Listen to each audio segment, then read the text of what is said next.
9 जनवरी 2026 सौरभ अपनी पत्नी प्रीति से यह कहकर घर से निकलता है, मैं पास के ट्यूबवेल पर सोने जा रहा हूँ। यह कहकर सौरभ घर से निकल जाता है, लेकिन उस रात के बाद पूरा अगला दिन भी निकल जाता है और सौरभ का कोई पता नहीं चलता। घर वाले परेशान हो जाते हैं, हर जगह खोजते हैं, लेकिन कोई सुराग नहीं मिलता।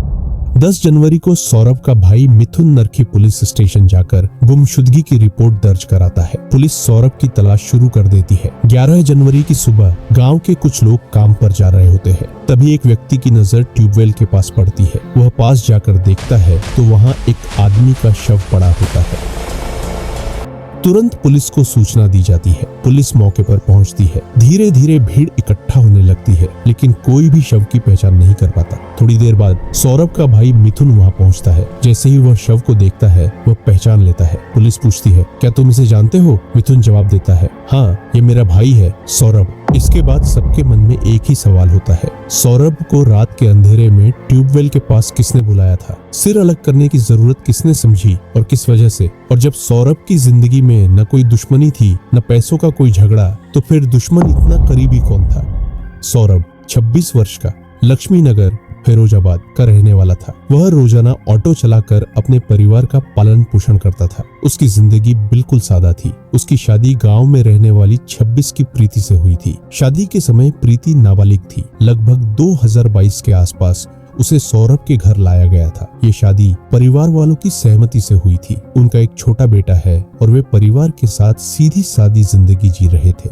9 जनवरी की रात जब सौरभ ट्यूबवेल पर सोने गया, उसके बाद वह कभी वापस नहीं लौटा। पुलिस शव को पोस्टमार्टम के लिए भेज देती है। जांच के दौरान पुलिस मिथुन से पूछती है, क्या तुम्हें किसी पर शक है? मिथुन बताता है कि उसे अपनी भाभी प्रीति और मजदूरी करने वाले 28 साल की सूरज नाम के लड़के पर शक है। पुलिस प्रीति को पूछताछ के लिए बुलाती है और सूरज की तलाश के लिए टीम बनाती है। कई जगहों पर सूरज को खोजा जाता है।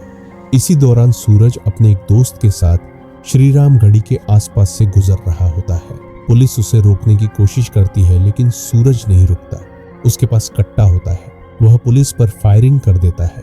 जवाब में पुलिस भी फायरिंग करती है और सूरज के पैर में गोली लग जाती है। उसे तुरंत अस्पताल ले जाया जाता है। 19 साल की सलमान को पुलिस हिरासत में ले लिया जाता है। इसके बाद पुलिस प्रीति की कॉल डिटेल्स निकालती है। जांच में सामने आता है कि प्रीति और सूरज के बीच रोज 1 से 2 घंटे तक बातचीत होती थी। पुलिस सूरज की मोबाइल लोकेशन की जांच करती है और पाती है कि उसकी आखिरी लोकेशन ट्यूबवेल के पास की ही थी।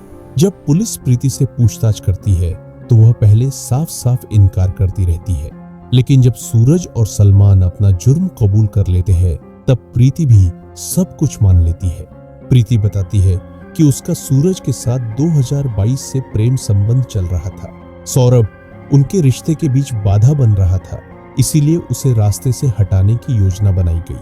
प्रीति पहले भी सौरभ पर दहेज उत्पीड़न का मुकदमा दर्ज करा चुकी थी, जिसकी वजह से सौरभ को कई दिनों तक पुलिस स्टेशन के चक्कर लगाने पड़े थे। प्रीति स्वीकार करती है कि 9 जनवरी की रात जब सौरभ खाना खाकर ट्यूबवेल पर सोने गया, तब उसने सूरज को फोन कर सूचना दी और कहा, अकेले मत आना, किसी दोस्त को भी साथ ले आना।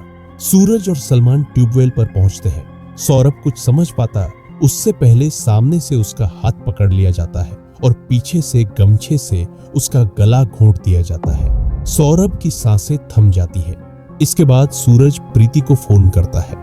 प्रीति शव के 3 टुकड़े करने को कहती है ताकि पहचान न हो सके। उन्हें लगता था कि गांव में पुलिस का आना जाना कम होता है।